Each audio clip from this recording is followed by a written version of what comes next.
Good morning, good afternoon. It's Sabrina Khan, and you're watching and listening to fuelyourselffabulous.tv. And this is a live show. And the whole point of this platform and setting it up is I get experts in a particular field, and you as a viewer can actually ask the experts questions. But before I introduce my guest today, and I'm really glad to have Julie on, I just wanted to tell you a little bit about my background and why I set up this platform.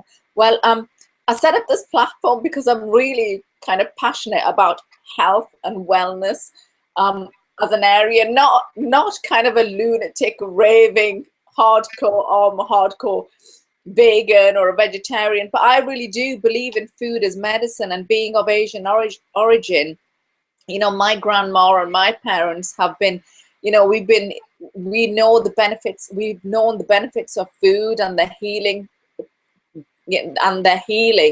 for a long time. So I think that's where it's really stemmed from. And a couple of years ago, through sort of diet and lifestyle changes, I actually managed to control my IBS symptoms, which is an area that I'm focusing on and have been focusing on for a long time. I managed to lose weight and keep it off. I also managed to lower my cholesterol and ward off diabetes, which runs in the family. So yeah, I truly believe that food and lifestyle can help you with lots and lots of things.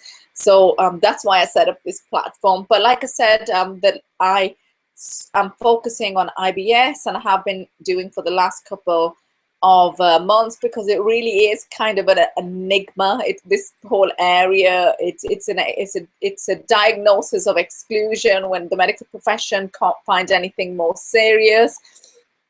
And I think it's a fascinating area. So remember, this is a live interview and you can ask Julie questions. But today I've got Julie Thompson on the show with me, and Julie's a specialist dietitian who works both privately and for the NHS. And you don't live very far from me either, Julie. So we're virtually neighbors. So yeah, do you want to introduce yourself and tell the viewers and listeners a little bit more about your work? Okay. Like Sabrina said, my name's Julie Thompson. I'm a specialist gastroenterology dietitian. So my expertise really is looking at food and the gut. So I see people in clinic with IBS, I see people with Crohn's, I see people with colitis, and you know, other conditions of the digestive system. So I work 2.5 days in the NHS, and I do have a private clinic as well, that I see people privately. I also work for the IBS Network, which is the UK charity for people with IBS. Lots of help and support and advice from the IBS Network. And I'm the diet advisor and the communications manager. So hello everybody. Brilliant. And today we're gonna really focus on gut microbiome and probiotics, because in previous kind of interviews I have covered a lot about FODMAPs with sort of industry experts in that area, and I had Dr. Nick Reed on a couple of weeks ago. And he talked about food and mood, which was a really fascinating area. And if you want access to all these interviews, if you go to my website, www.fuelyourselffabulous.com, they're all under previous shows. But what is the microbiome or microbiota, Julie? Okay, so the microbiome is our population of microbes that live on our bodies. The bacteria and fungi that are naturally occurring on any sort of external surface of the body. So we have microbes on our skin, for example, and it's quite natural to have those microbes. If you think about it as well, the digestive tract is just really a long tube through which food passes, and that really is an external environment as well. So we've got microbiome, particularly in our large bowel. We have bacteria and fungi in our lungs naturally as well. So they are sort of part of us, and some people think that the microbiome's the forgotten organ, and they do have good benefits for us. So if you were to look, I'll give you a few examples for statistics just to sort of give you some idea about it. We have 400 to 1,000 species of of microbes on our bodies. We have 10 times more microbes than we have cells in our body. So it just makes you think, actually, you know, what are these doing for us? Do you want me to go through sort of some of the benefits that our microbe has? Yeah, well, I was going to say, it's like Dr. Frank Lipman said, we're actually more micro we are than we are cells. So that's it's true. very. So I have a real interest in this area because 70% of our microbes are found in our large bowel, actually. And if you take sort of a man of 70 kilos weight, then approximately 2 kilos of his weight will be down to his microbes. Wow. So that just, you know, the reason I've got an interest in that area, it just blows my mind, really, all this. But our gut microbes, really, they do lots of good things for us. They tend to sort of utilise the fibre that we have in our diet. So our whole grain fibre-based foods that don't get absorbed into our body travel around to the large bowel. The bacteria that are in the large bowel use that fibre for energy. And part of that process is that they will produce vitamins. So they produce vitamin K, they produce folate, they produce vitamin B12. They also produce chemicals called short-chain fatty acids. And those fatty acids are the cells that we have lining our digestive tract. They use those short-chain fatty acids for energy. And one particular short-chain fatty acid called butyrate is implicated in sort of good gut health. So it's really important that we have a good level of bacteria. Other things that they do for us as well, they also sort of interact with our immune system as well. As we're growing as children, the bacteria will teach the immune system about sort of what's good and what's bad with the microbes. They also help to protect the barrier function of the bowel as well. So lots and lots of good things that they do for us. So what is the specific relationship then with microbiome or microbiota and IBS then, Julie? Okay, so we know there's been research done that people with IBS have a different population of bacteria. Now, we know that it's really good usually to have a really good variety of bacteria and other microbes in your bowel because they tend to compete with some of the pathogenic, some of the bad bacteria. They also produce something called bactericides that kill off the bad bacteria. So it's good to have a good variety of and good numbers of those populations. We know with people with IBS, they tend to have lower levels of two good bacteria species, Bifidobacterium and Lactobacillus, which are common sort of bacteria that they use in probiotics. So those levels are lower, and the overall population of microbes tend to be lower as well. And we don't necessarily know the causes of that. It may well be that, you know, for people who have a fast gut transit, so for people who have diarrhea, things might be moving through a little bit too quickly for those bacteria to thrive. We also know that with IBS, people do tend to modify the diet as well, and it may be that diet's implicated in the populations of bacteria, but we don't have the evidence, unfortunately, at the moment for that. Yeah. And I just wanted to make a point, you know, because I've had IBS most of my life, well, 20 odd years, and through sort of clean eating, when I started sort of, you know, seeing a personal trainer a couple of years ago, I actually managed to heal my symptoms a lot. And now whenever I eat something which is out of turn, straight away, more or less straight away, I can tell that it's affected my gut. So I think you're right, you know, long-term sort of changes in eating can lead to your microbiome, and not just me. I know a lot of people that have sort of started eating in a certain way, and then as soon as there's something in their body that normal people would find all right, their body gut just wants to attack it, and it's like an IBS attack. I think you'll find probably in the next few years there's probably going to be a lot more research in the area of sort of diet and the microbiome. It's something that people are really looking into at the moment. Yeah, it's fascinating. I think it's fascinating, and definitely for people with IBS and Crohn's and IBD conditions, it's really gonna help. It's really gonna open up a lot of new avenues and doors for us. Yeah, definitely. So tell me, do you know about some of the foods then that can help our microbiome or that might harm our microbiome, Julie? Okay, so as I've said before, it generally tends to be the carbohydrates in our diets that basically form the fibre in our diet, and it's the fibre that sort of is good for the good bacteria. So I don't know whether you've heard the term prebiotics. Oh yes. Yeah.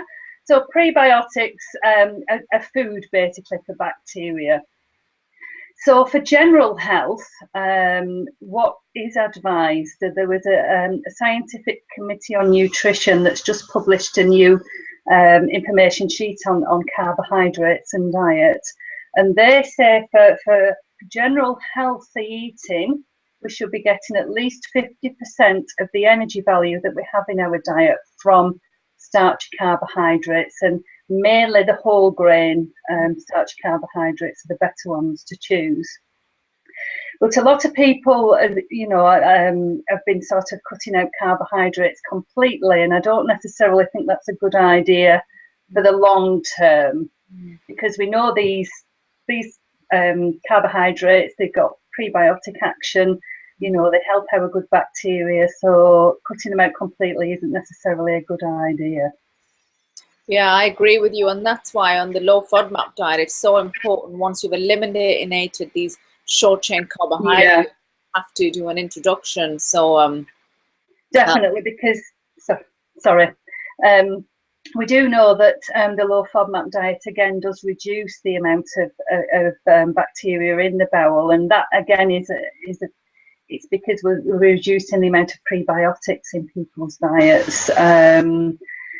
And we're doing that for a reason, because we do know that sort of fermentation in the large bowel is sort of giving people symptoms, and obviously, people try and change the diet because they want to help themselves with the symptoms, which, is fair enough, and it's good that we do that. And, in IBS, really, the low FODMAP diet has been a massive change in the last few years for treatment for people with IBS. So it's a good thing to try with a dietitian, but it's really important to do those reintroductions as well, because it won't necessarily be all those foods that are problematic. Yeah. And if you can reintroduce some of the foods that are probiotics, then hopefully that will help the bacteria as well. So, and this is exactly the point that all my other sort of, Marianne Williams that came on a few months ago, and Patsy Katsos and Kate Scarlatta, they're all sort of highly trained dietitians in this area. They all said exactly the same thing. But I just want to go back to the fibers being good for good microbiome health. Now, the thing about fiber is, and I'm probably getting a little bit complicated, but we also know that there's two types of fiber for IBS, and one type of fiber is good, which is the soluble fiber, which is your oats and your potatoes, and then the other, which is insoluble, which is a bit more rough. So where does that go? How do the different types of fiber affect microbiome health? Are all fibers equal in terms of that? It's difficult to say, but looking at this information that's come through from the scientific committee that looked at carbohydrates and health, I think they're looking at fiber in a slightly different way these days, and not necessarily splitting it into soluble and insoluble forms. And I think it may be easier for people to look at it in a way, sort of a more FODMAP style way, if you like, and those foods that are, good for the FODMAP diet, and those foods that are bad. Yes. And trying to reintroduce some of the higher FODMAP foods in, because it generally tends to be things like fructooligosaccharides, fructans, inulin is a really good probiotic, but again, that fibre tends to give people symptoms as well. So I think it's probably a good idea to work with a professional sort of dietitian to make sure that you can reintroduce those foods that are good for the gut microbiome. Yeah, no, it's very, very important. It's really, and like you said, there's so much research being done on it. So in the next couple of years, we'll all know exactly which foods can help us with that, which can So now we go a bit into a bit about probiotics. What are probiotics, Julie? Okay, so with probiotics, I think really people again need to look at the research that's been done in probiotics and IBS. It is a rather challenging area actually to do research, because there's so many different bacteria that the companies could choose. There's so many different carriers for the functional foods. So you could have it in a yogurt, you could have it in a tablet, for example. So what they tend to do in research is they look at something called a randomized control trial. And what that is they take a group of individuals who are participating in that research, and they'll randomly assign them to either taking the probiotic or taking something called a placebo, which may well be sort of the same in form as the probiotic, but it just won't be the live bacteria, or it won't have the bacteria in it. And then they look at the results from those. A better form of research is something called a systematic review. And there have been lots of systematic reviews that have been done in IBS and probiotics. The latest really sort of large systematic review was done in 2014. And they looked at a lot of randomized controlled trials. So 43 trials, and they combined that data. So that data is very strong. And they did some statistical calculations and found that probiotics were effective for IBS. However, they couldn't, from that data, suggest what particular products that people could try. Right. So they're saying, well, overall, the probiotics look effective, but the evidence for each individual product is quite weak. Right. However, that's not useful for people at the end of the day, really. So what I could do, and what I did before the interview today, was I looked at the evidence that we do have, even despite the fact that it's weak. It may well that people want to look at the symptoms of IBS that they have, and maybe choose a probiotic that, even though it's weak evidence, they have at least sort of got some evidence for that area. So I have got a list. Am I all right to read that out? Or? Yeah. Go ahead, yeah. Okay, so I think, for people to look at the symptoms really, and to go by the symptoms really for IBS, because we do know probiotics are advised for people with IBS. They need to take them for at least a month. Yes. If they do find they're effective, they need to continue to take them, because it's not as though, it may well be that they don't populate the bowel with the bacteria lifelong. They need to continue to take them. So if I just go through the symptoms of IBS, and then I go through the products where there's at least a little bit of sort of weak evidence that they're effective. So the first one really is global symptoms of IBS. So that's looking at all the symptoms together. So you've got IBS with diarrhea, IBS with diarrhea or constipation, IBS with constipation, abdominal pain, the usual symptoms that people get. So for global symptoms, the evidence that has been done has been for Activia. But where they looked at Activia, they looked at the plain yogurt. It wasn't a flavoured one. Right. There's also products that contain a bacteria called B. infantis, and that's Alflorex and Align. Yeah. There's a product called SynBioFlow 2, Proviva, and Simprove. Right. So those are the products it may well be worthwhile trying for global symptoms of IBS. Now, if people have IBS with diarrhea, again, Activia may be quite useful. Aflorex and Align. For people with IBS with constipation, and the studies looked at people who had IBS diagnosed as IBS-C or IBS constipation. And again, Activia was one of the products that they did the research, and they did get some weak level of evidence. Wow. Now, unfortunately, with people who have IBS with mixed form, so people who get interdispersant sort of constipation and diarrhea, they didn't have any specific evidence for that. So if you are sort of having those types of symptoms, it may well be worthwhile looking at the global symptom products instead. For abdominal pain, again, Activia, Aflorex, Align, ProSym BioFlow 2, ProViva and Simprove. For abdominal discomfort, now the difference between abdominal discomfort and pain wasn't necessarily specified, but I'm taking abdominal discomfort as being sort of a milder abdominal pain. So it may well be, if you've got mild abdominal pain, Yakult might be quite useful to try. If you've got lots of wind, again, Aflorex, Align, Lab 4, ProViva, BSL-3 and Yakult. For bloating, if that's the main symptom, again, Aflorex and Align and BSL-3.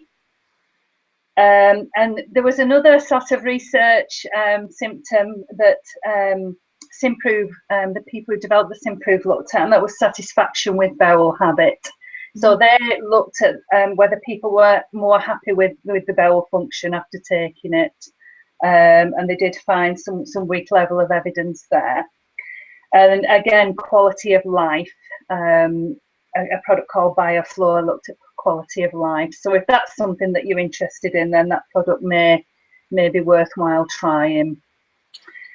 The other thing with these products is that if you are following a low FODMAP diet, you need to check the FODMAP ingredients, because they're developed as a probiotic, and they may well have prebiotics in them to help them, and they may well sort of have other FODMAPs in.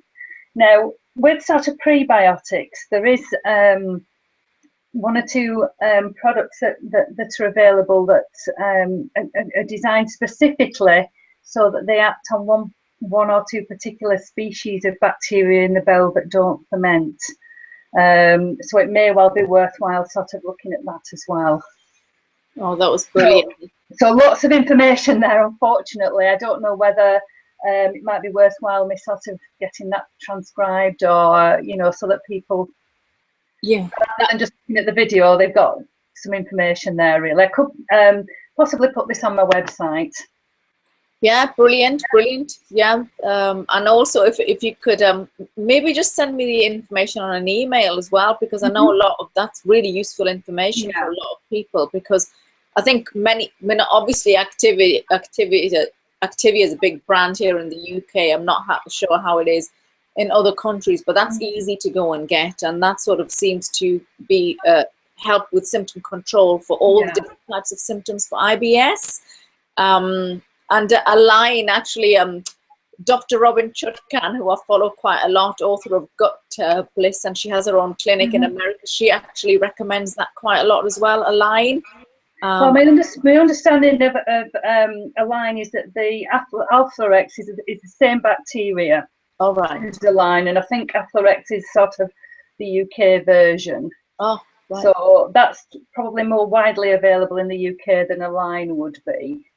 But I still think you may be able to get Align on the internet. Okay, brilliant. So, but it's not that necessarily people should really, if one isn't working, you can try different ones to see, because IBS is a bit of a challenge in that everybody's IBS symptoms are individual, and one may work for one person but not work for another. Yeah, and the thing is, we know that these probiotics can be expensive, but it's Yeah, worth giving them a go. And I know I've got a couple of friends that actually absolutely swear by them. And if there's some level of clinical study done behind them or some kind of scientific evidence, then simply by virtue of that, I think it's maybe worth giving them a go for a month and yeah, see if you've got, because that's what they're designed to do, you repopulate your gut flora and fauna. So I think it possibly is worth giving it a go. So yeah. I mean, they're not necessarily, they're not necessarily going to cause any harm at all, and that's where I think some of the guidelines have sort of said that, you know, these things are fine for people, for most people to try. You know, it's not. It's worthwhile trying. I mean, I know for a lot of these products, the evidence base is particularly weak, but the problem that the manufacturers have in this is that they're, you know, when they're choosing what they want to develop, it's the evidence becomes more stronger the more research studies and the more individual papers that people produce. But because with probiotics, everyone's different, you know, getting sort of 2 research studies in one area is quite a challenge. So it's problematic really, but you know, those are the areas that where there are a little bit of research that you know is showing maybe that they will help.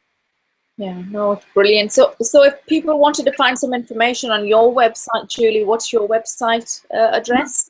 My website's the blog site. It's probably better actually to put it on the blog. Is www.clinicalalimentary.co.uk. I'll give you the company website because that's probably easier for people to remember, and that's www.calmgutclinic.co.uk. So just log on to either one of those, and you know, I'll try and get some more information put on for people to access. Brilliant. That's really useful. And you know, a couple of weeks ago, I had Hannah Crum on, who's got the largest website actually in the world for kombucha and kefir and sort of fermented food. What do you think about fermented foods? Because again, they're all the rage at the moment for probiotic qualities. What's your personal thoughts on that? But sort of the more natural, well, it's not that they're necessarily more natural than the commercial available products, because I mean, obviously some of the kombucha is commercially available, and you can get things like kefir that are commercially available. But I think a lot of people who are doing blogs and things like that are looking at these things sort of homemade as well. Yes. The problem is, again, the evidence base, really. I mean, as practitioners, you know, working within the NHS and working as dietitians, we have to look at the evidence base. Now, if you do a search for the evidence base for kefir, for example, there are lots of papers that have been written, but those papers they're not necessarily randomized controlled trials, because none of the systematic reviews highlighted any of those papers. Right. So it's a bit of a difficult one, really. I mean, again, as long as people are following sort of good food hygiene techniques when they're developing them, you know, things like sauerkraut, for example, or things like sort of homemade yogurts are fine for people to try if they want to do that. We don't necessarily have the evidence base that they will help. And that's for sort of natural health. I mean, again, sauerkraut, it does depend on what ingredients they put in the sauerkraut as to whether they're FODMAP friendly if you're following a low FODMAP diet. For things that are homemade, I would say people who are pregnant probably shouldn't be using any of the homemade fermented foods, because people are told to avoid soft cheeses during pregnancy because of the possibility of you know, bacteria in them harming the baby while it's developing. So I wouldn't necessarily advise people to have those while they're pregnant. But like I said, as long as people are following good food hygiene, the only other thing I suppose to think about with sort of the live bacteria is that there have been sort of 1 or 2 case studies of people being quite unwell with things like this. But these have been people who have been sick, really sick to start with. So generally tends to be people who've got a really, really low immune system, maybe people who are very, very unwell, and I wouldn't necessarily advise those people to take something like that either. But for most people, these foods are actually fine for them to have. Yeah, I mean, I guess for most people that are kind of reasonably good health, even with IBS, following a low FODMAP diet, it's not going to harm you really, is it? Unless, like you said, if it's prepared correctly or if it's purchased, because I know you can purchase a lot of these things online now. Yeah. And like I said, as long as you're sort of washing your hands and keeping your equipment clean, and just following basic food hygiene. Because the last thing people need to have when they've got IBS is a gut infection. Yeah. You know, that's something, you know, really to be avoided. So I can't necessarily see any problem with it, as long as if you're following other, like the FODMAP diet, you check your ingredients list of the foods that you're using. Brilliant. That's been, yeah, I mean, the thing is, I guess it's always difficult, like you said, if you work for the NHS and you're a dietitian, there's got to be a lot of sort of scientific based evidence. But then when I had Hannah Crum on, and she's been doing this for a long, long time, she was like, well, would people really invest the money to see if, like, you know, kefir really does have good gut, you know, benefits? So you're on a double-edged kind of sword, aren't you, really? There's never yeah. And the thing is as well, I suppose, with some of the sort of homemade products that people have been sort of making for years and years in the home, you're never going to get the evidence base for that, because, you know, it costs money to do research at the end of the day. So, yeah, it's a difficult double-edged sword, like you say, really. Difficult, but you give some good pointers. So as long as people are in generally good health anyway, and they're preparing the foods correctly, and their equipment is all sterilized correctly, then they're not going to do any harm. And I just wanted to ask you one final question, even though we have touched on it briefly. So if someone is on if someone is on a low FODMAP diet, or you know, undergoing some other specialist kind of diet for IBS, is it best to try the diet first, then do the probiotics? Because I've read in many places that you do one or the other, like see if one strategy is effective, then try another one, because I guess you know which one is actually working that way. Exactly. It's I suppose, looking at it scientifically. Yeah. I was always taught, you know, before I became a dietitian, I used to work in a research laboratory, and we were always taught to make one change at a time, because then you know, if you find that these things help, you know exactly what the help has been. Whereas if you're doing a low FODMAP diet and starting to take a new probiotic at the same time, then you're not going to know which one has helped.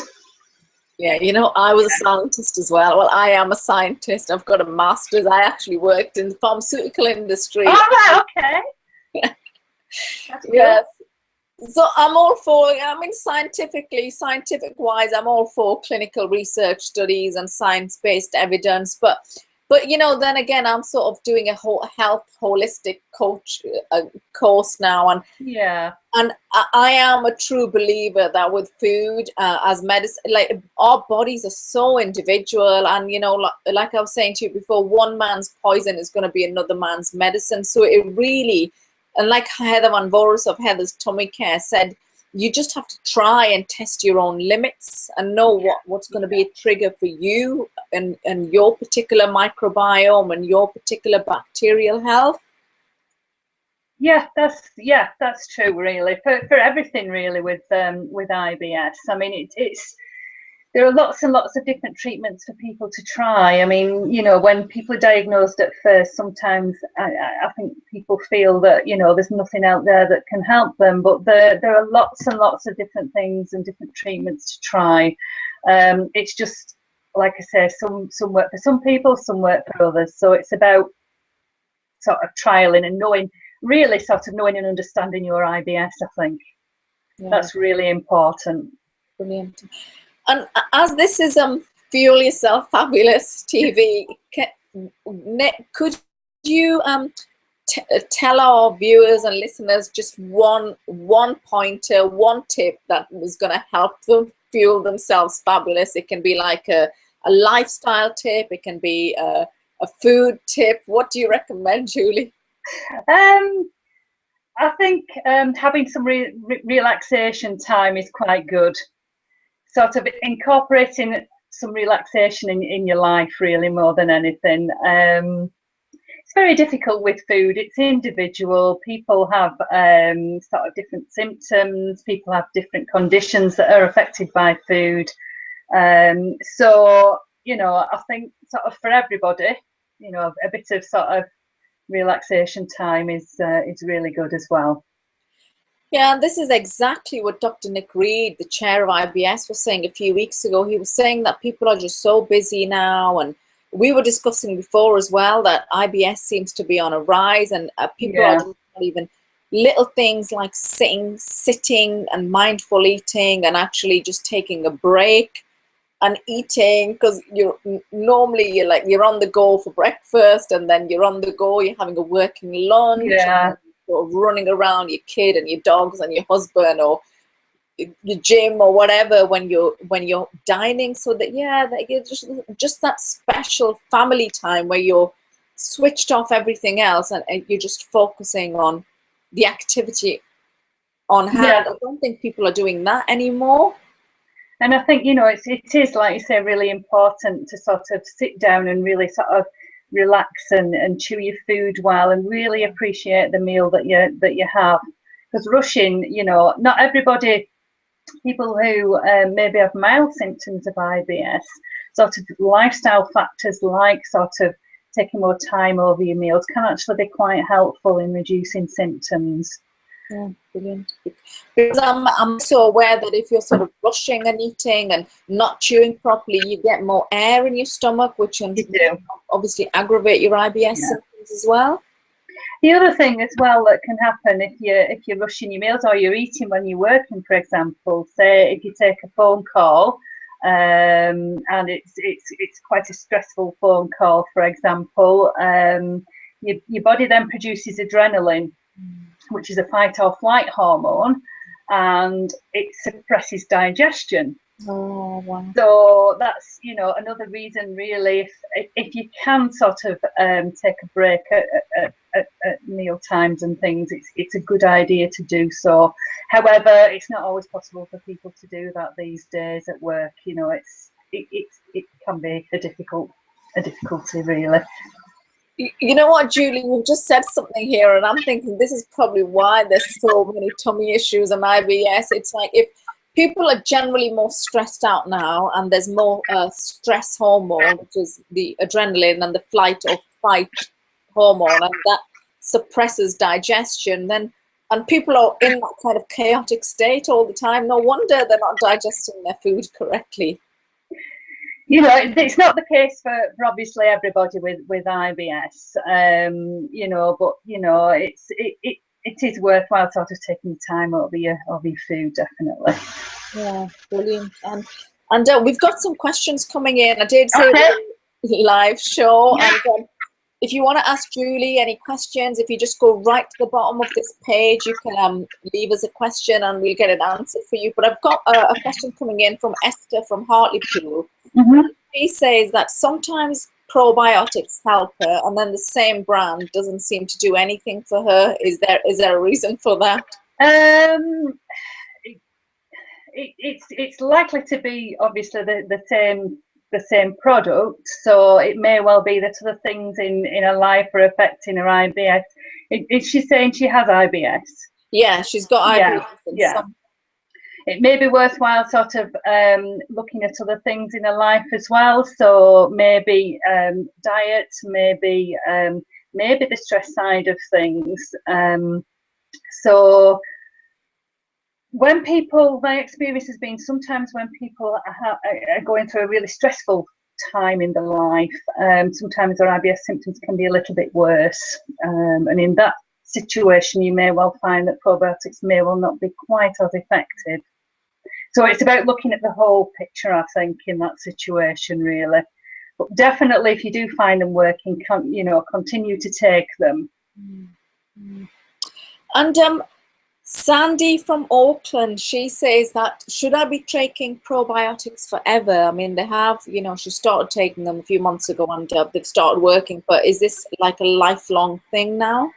Well, we usually sort of recommend people continue to take them because we don't necessarily know that there's a repopulation of the digestive tract. It may be that these probiotics are transient, so they will move through the bowel. So they don't necessarily stay there and populate. So the advice that we give to people who are taking probiotics is they do need to sort of continue to take them. Okay, brilliant. Actually, any more questions? Any more questions for Julie? I've got another question coming. Yeah. And Anita says that the low FODMAP diet didn't work for her. Can you recommend anything else that she might try to avoid that might help her IBS symptoms? It's, without sort of knowing a lot more detail about her personal situation, it's very difficult to say. Normally sort of we would probably spend 40 minutes to an hour with people to sort of get to understand their situation. So I can't necessarily give advice for her on a one-to-one basis. What you could do is maybe if she's had a look at the IBS Network website, there is something on the IBS Network website called the Self-Care Plan. And that's information is for lots of different things that people can try for IBS. So that might be a good place to start. The other thing is as well, if people join as a member of the IBS Network, you can actually email in and ask questions. But again, those questions, if it's something we do need to sort of know a little bit more about people and their situation, really. I can't just say, yes, you can try that and that will work without knowing a little bit more. Yeah, sure, makes sense. So I know it's been brilliant. You've given some really valuable information there. So what if people did want to get in touch with you, what's your website address again, Judy? It's probably best to go to the Calm Gut Clinic website. So it's www.calmgutclinic.co.uk. I'll give you my telephone number as well. It's 01706 815151 if anybody's sort of interested in knowing a little bit more. Okay, brilliant. And if you've seen this interview on my site and you've just landed on my site, or if you've seen it on social media or anywhere, then do go to my site. It's www.fuelyourselffabulous.tv, and do enter your email address to get the free gift that I've got on the site. And also you'll then be on my list to get updated for loads more fantastic interviews like this, where you've got like first seating and you can come along and ask the guest questions. So it's been really insightful, Julie. Thank you very, very much. And it's Sabrina Khan, over and out. FuelYourselfFabulous.tv.